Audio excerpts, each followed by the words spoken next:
Every year, millions of people celebrate Christmas on December 25th. Churches fill up, houses light up, families gather. But the Bible doesn't point to that day as the birth of Jesus. No verse marks that date, but within its pages there are clues that reveal something much more specific.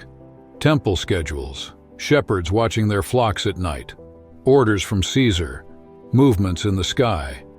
Each element builds a detailed timeline. When we put these pieces together, a convincing picture emerges about when Christ actually came into the world. Nothing was random. Every detail seems to follow a precise script that spans centuries. In the next few minutes, we're going to follow each biblical and historical piece of evidence and see how everything fits together in a surprising way, changing the way you see that night in Bethlehem. And if you want to follow this full investigation and not miss the next chapters, go ahead and subscribe to the channel and keep this journey going with me. Let's start by going straight to the source. When we read the Gospels, Luke describes shepherds awake in the fields watching over their flocks until the sky opens and angels announce the birth of Jesus. Matthew, on the other hand, talks about wise men traveling from the east guided by a star.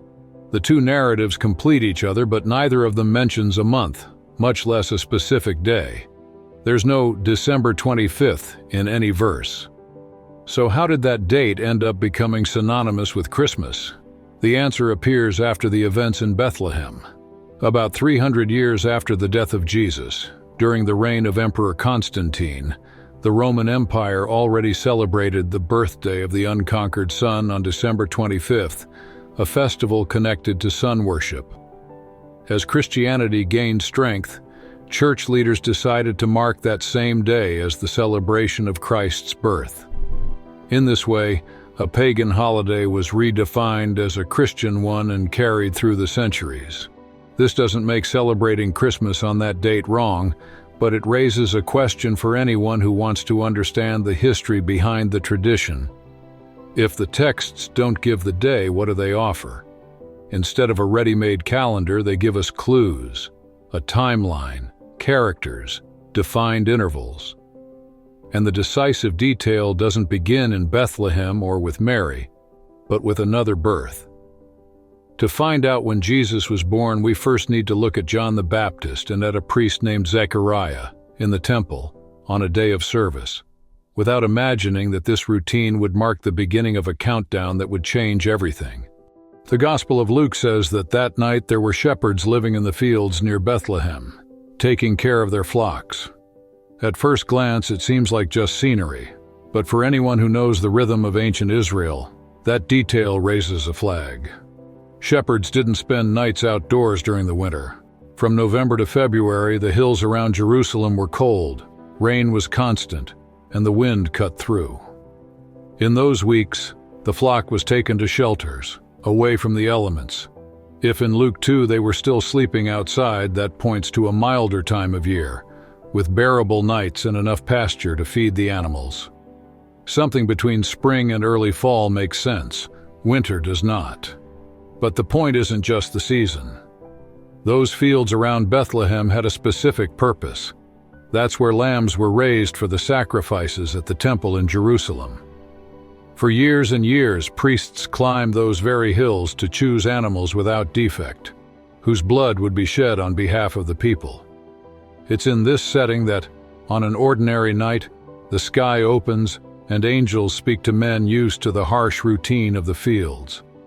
They announce that nearby someone had been born who was different from all the lambs that had ever been set apart. The true lamb had arrived, the one who would bring forgiveness and a new way of living. The same hills that fed the sacrificial system became the stage for the first news about the one who would change everything. The season, the place, and even the shepherd's work all seem aligned, and the next clue comes from a distant decree signed by an emperor who had no idea he was fulfilling an ancient prophecy. Luke records at the beginning of chapter 2 that Caesar Augustus issued a decree for a census throughout the entire empire. It seems like just bureaucracy, but it was Rome's way of keeping everything under control. Numbers, taxes, routes, people coming and going according to the orders of the palace. Cold, organized, not caring about the stories hidden behind each name written on the lists. But even that distant decree fit into God's plan. To register, each family had to return to their hometown, and that put Joseph and Mary on the road, leaving Nazareth and heading to Bethlehem. Bethlehem, the very city pointed out centuries earlier by the prophet Micah, who said that from there would come the ruler of Israel. Micah 5:2. An emperor who had never heard that prophecy signed a document that, without knowing it, set it into motion. There's also a detail that points to the time when all of this happened. The Romans usually avoided taking censuses in the winter. They thought practically people needed to be able to travel, the roads had to be passable, and there had to be food along the way. Late summer or early fall offered exactly that. Winter did not. Now imagine Joseph and Mary about 130 kilometers of walking, maybe with a donkey. Mary pregnant, facing cold rain, mud, nights without shelter. Almost impossible. But in the fall, with dry paths, stable weather, and recent harvests sustaining travelers, the situation changes, and everything fits together much more logically. And that's when another clue appears, coming from an ancient calendar that had been silently counting down to that exact moment in history. The next clue is almost like an equation. Everything fits together piece by piece. It all starts with a priest named Zechariah, the father of John the Baptist. In Luke 1:5 we read that he was part of the priestly division of Abijah. It sounds like a small detail, but that's where the calendar starts to take shape. Back in 1 Chronicles 24, David organizes the priests into 24 fixed divisions. Each group served in the temple for 1 week, from Saturday to Saturday, following that schedule throughout the entire year. The only exception was during the 3 major festivals, when all 24 divisions gathered in Jerusalem. The division of Abijah was 8th in line. With the help of historical records and Jewish tradition, scholars calculate which weeks each division served. In the year many places 5 BC, the rotation began at the start of spring. Counting the first 7 divisions and including the Feast of Unleavened Bread, when everyone served together, Zechariah's turn falls between late May and early June, and we can narrow it even more.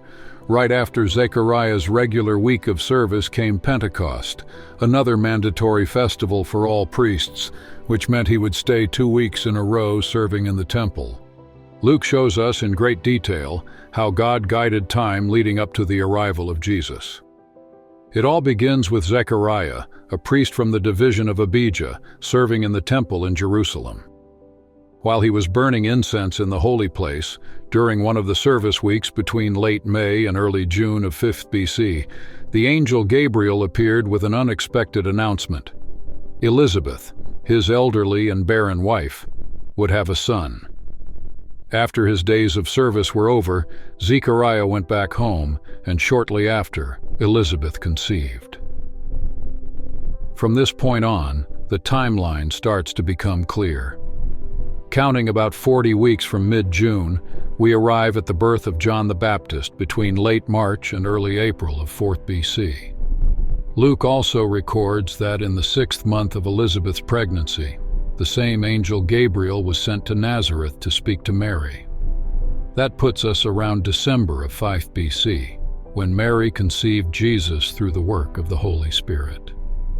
If we follow another 9 months, we reach September, the beginning of the fall of 4 BC, as the likely time of Jesus' birth. By the way, if this kind of investigation stirs something in you and you want to understand the whole Bible better, book by book, character by character, I've put together a resource with summaries of the Old and New Testaments, timelines, and profiles of the heroes of the faith. It's the kind of tool you can use in your personal devotions, with your family, or when teaching kids and teens. The link is right here in the pinned comment. Later on, take a look if it makes sense for you. Notice the bigger picture, the temple calendar, the priestly rotations, each week of service. Everything worked like a prophetic clock. while the priests kept their routine of worship generation after generation. God used that sacred rhythm to mark the exact moment when the Messiah would come into the world. What many saw as mere tradition and repetition was actually a silent countdown, leading history toward Bethlehem.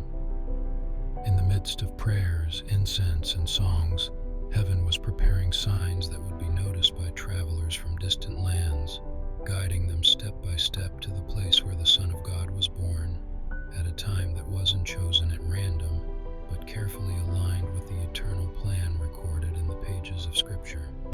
In Matthew's account, we're introduced to travelers from the east who, while watching the sky, noticed something different, a star that seemed to announce the birth of a king.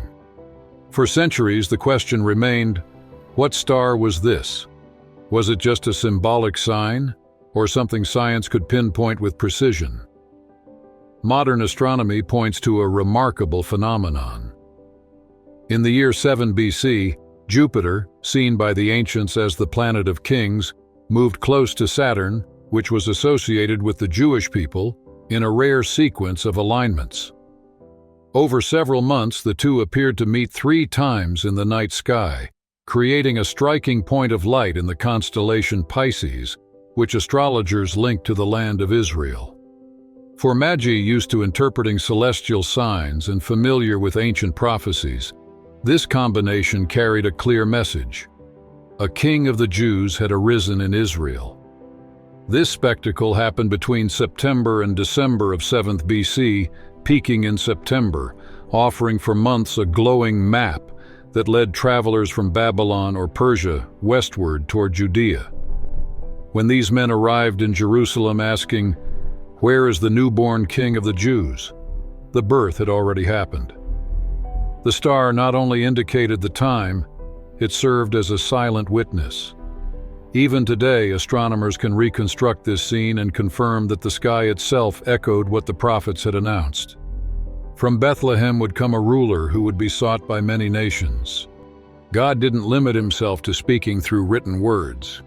He revealed himself in the scriptures, raised up prophets, and even used creation itself, aligning the planets in their orbits so that even those who had never heard of the Messiah of Israel would realize something remarkable had happened in September of that year. But that cosmic sign wasn't isolated. There was a deeper layer, a connection that changes our understanding of what it meant for the Father to send his Son in human form.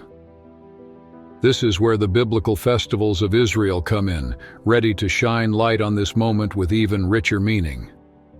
In John 1:14 we read that the Word became flesh and dwelt among us.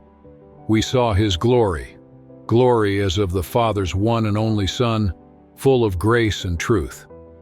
In many English translations we see the word dwelt, but John uses the Greek word eskenoson, which means to pitch a tent, to tabernacle. With that, John points directly to the Feast of Tabernacles. He's not just saying that Jesus lived among us, he's showing that God himself set up his tent in the midst of his people. Sukkot, the Feast of Tabernacles, took place every early fall, between the end of September and the beginning of October. For 7 days, Jewish families left the comfort of their homes to live in simple booths built in the backyard, on the rooftop, or along the streets. Every wooden board and every branch used in those structures reminded them of an old story. The 40 years Israel spent crossing the desert after leaving Egypt, living as wanderers and depending day after day on God's care. During that journey, God guided them with a pillar of cloud by day and fire by night. He met with the people in the tabernacle, the tent where heaven seemed to touch earth. But the festival season started even earlier. 10 days before Sukkot, the trumpet sounded on the first day of the 7th month, the Feast of Trumpets, or Rosh Hashanah, opening the holiest period of the year and remembered as the coronation day of the King, when God's rule was proclaimed over all creation. Now imagine that scene in a new light. What if Christ came into the world during that very season? What if the King of Heaven was born while the trumpets were sounding, as if announcing his arrival? What if the Word became flesh exactly when Israel was preparing to celebrate God's presence among them? Emmanuel, God with us, entering time in a human body, the perfect tent in which the Eternal steps into our story and begins to walk among His people. There's a very concrete detail in this story. Luke says that when Joseph and Mary arrived in Bethlehem, there was no room at the inn. It wasn't bad luck. It was the season of the great fall festivals. Jewish families from all regions were coming up to Jerusalem and the surrounding towns to celebrate, and Bethlehem, so close by, was filled with pilgrims putting up temporary shelters and getting ready for the holy days. Full inns fit perfectly with this scene, the mild weather fits, and the biblical symbolism does too. Everything starts coming together, the priestly calendar pointing to a birth in September, the shepherds still out in the fields with their flocks, the star appearing in the sky during that same period. And behind all of this, the sequence of the fall festivals, trumpets proclaiming the arrival of the King and tabernacles celebrating God pitching His tent among the people. If Jesus was born during this time, the message gains even more weight. The King announced by heavenly trumpets, the Son of God dwelling among us, while the story quietly moves toward the unexpected testimony of an insecure and violent king who is about to enter the scene. When Matthew tells chapter 2, he shows that the news of a newborn king didn't fill Jerusalem with celebration, but with tension. Herod, known for eliminating anyone who threatened his throne, reacts with fear and anger. When he realizes the Magi aren't coming back with the information he wanted, he makes a brutal decision. He orders all the boys in Bethlehem 2 years old and under to be killed. A terrible act, but one that, without him realizing it, marks a point in the timeline. Centuries later, the Jewish historian Josephus records an essential detail. Herod died shortly after a lunar eclipse and before Passover in the year 4th BC. From there, something becomes clear. If Herod was no longer alive in 4 BC, Jesus could only have been born before that. And we're not talking about days. There had to be time for the star to appear, for the Magi to travel, for the news to reach the palace, for the king to feel deceived, and then to order the massacre. That's why he targets children 2 years old and under. He's trying to cover any baby who might fit that time frame. When we combine this historical fact with the priestly sequence connected to Zechariah and Elizabeth, the window narrows even more. Many scholars reach the same scenario, the birth of Jesus between 7 and 5 BC, with 5 BC as the most likely fit. Suddenly, the picture gains depth. The star in the sky, the travelers from far away, the palace on alert, the escape to Egypt, the families in mourning, the silence over Bethlehem, none of it is random. It all happens in the same season, like parts of a story steadily moving forward. When Herod dies in 4 BC, that whole cycle comes to an end. The Messiah was already among us. The ancient promise had left the realm of expectation and stepped into history, and nothing would return to how it was before. When we gather every detail from the texts and tradition, the birth of Jesus stops looking like a random date dropped onto the calendar. The clues line up like steps in an investigation. The shepherds spending the night outdoors point to mild weather, open pastures, and the absence of heavy rain, a scene far from the harsh winter and much closer to spring or fall. Then the Roman census comes into the picture. The empire avoided moving crowds around during storm season. It preferred solid roads, predictable travel, and the harvest period, which once again pushes the timeline toward the fall.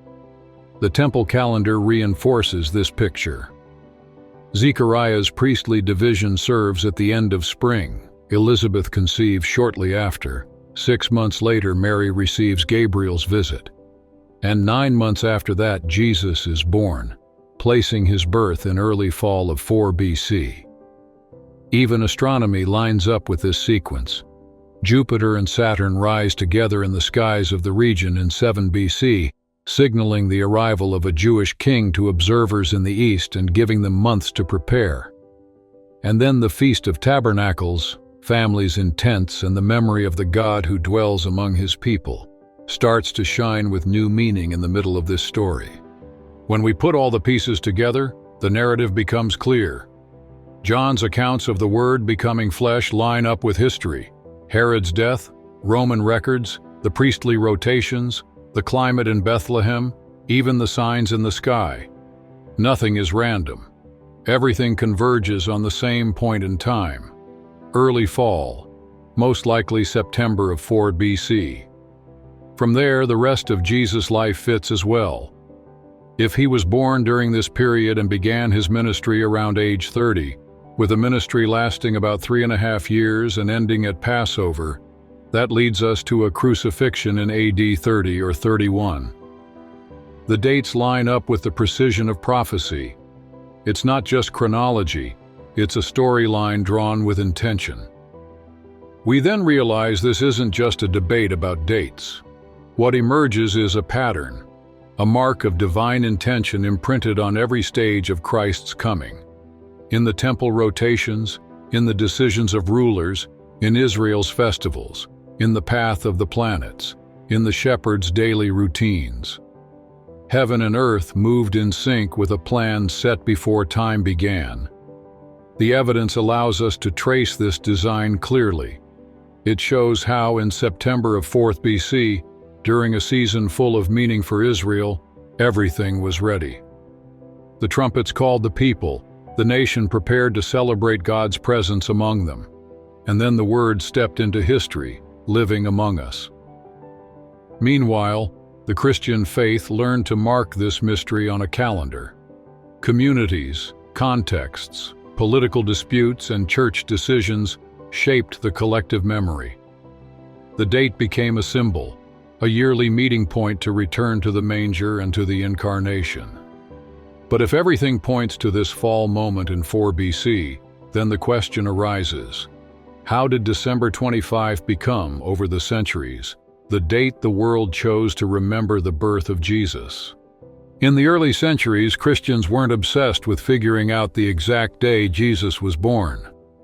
What mattered was what the date represented. Many church fathers believed in an ancient tradition. Great men died on the same day they were conceived. It wasn't an idea based on historical documents, but it offered a way to see history with theological meaning. Since the Gospels show Jesus dying at Passover, near the spring equinox, they concluded his conception would have happened around that time. Adding 9 months brought them to the winter solstice, which in the Julian calendar fell on December 25th. So that day wasn't chosen because it was Jesus' actual birthday, but as a symbolic marker to celebrate the miracle of the Incarnation, the moment God sent his Son into the world and light broke into the darkest season of the year. The central point was never the number on the calendar, but the fact that God entered history. The promised Messiah walked on our ground, the Word became flesh, lived among real people, in real places, on ordinary days. And this is where everything comes close to you. If he dwelled among us back then, does he dwell in you today? If God cared about every detail of that moment, stars, calendars, prophecies, the very counting of time, how much does he care about the details of your life, your struggles, your doubts, your longing for answers? The story of the birth continues in every heart that receives him, and in every life that surrenders to his presence, echoing the words that broke the silence of the fields that night. Do not be afraid. I bring you good news of great joy for all people. And it's from that message that the next part of this journey begins to unfold in your life today.